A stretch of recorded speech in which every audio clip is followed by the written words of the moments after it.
Helicopter ঘিরে শত শত উৎসুক মানুষের ভিড়, বাজছে বাদ্যবাজনা। কেউ ছবি তুলছেন, কেউ বা করছেন ভিডিও। মায়ের হাত ধরে সেই হেলিকপ্টারে উঠছেন বর। এমন দৃশ্য গ্রামাঞ্চলে খুব একটা দেখা না গেলেও শুধুমাত্র মায়ের ইচ্ছা পূরণে এমন জাঁকজমকপূর্ণ বিয়ের আয়োজন করেছেন এক যুবক। মায়ের স্বপ্ন পূরণে হেলিকপ্টারে চড়ে বিয়ে করতে গেলেন মিলন মধু। 24 এপ্রিল হেলিকপ্টারে চড়ে বিয়ে করতে যান তিনি। এ সময় আশেপাশের এলাকার শত শত উৎসুক জনতা হেলিকপ্টার দেখতে সেখানে ভিড় জমায়।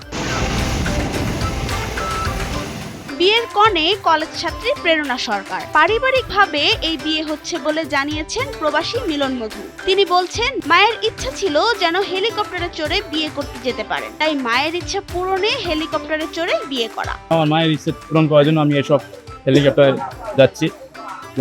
মায়ের ছোট পুত্র বলে আমি নিয়ে আসার জন্য। মিলন মধুর মা ললিতা মধু বলছেন, তার ইচ্ছা পূরণে ছেলে হেলিকপ্টারে চড়ে বিয়ে করেছে, এতে ভীষণ আনন্দিত তিনি। বিবাহ করাবো, আমি প্লেনে সেই ছেলেকে এখন পাঠাবো, আবার বৌমাকে প্লেনে করে আনবো, এই আমার মনের ইচ্ছে। এদিকে স্থানীয়রা বলছেন, তাদের এলাকায় হেলিকপ্টারে চড়ে এটাই প্রথম বিয়ে। গোপালগঞ্জের কোটালীপাড়া উপজেলার মিলন মধুর সঙ্গে মহিষমারি গ্রামের কলেজ ছাত্রী প্রেরণা সরকার এই বিয়ে বন্ধনে আবদ্ধ হলেন। কোটালীপাড়া থেকে প্রতিনিধি সমীর রায়ের পাঠানো তথ্যচিত্রের ডেস্ক রিপোর্ট। নাবিলা রহিম, সময়ের আলো।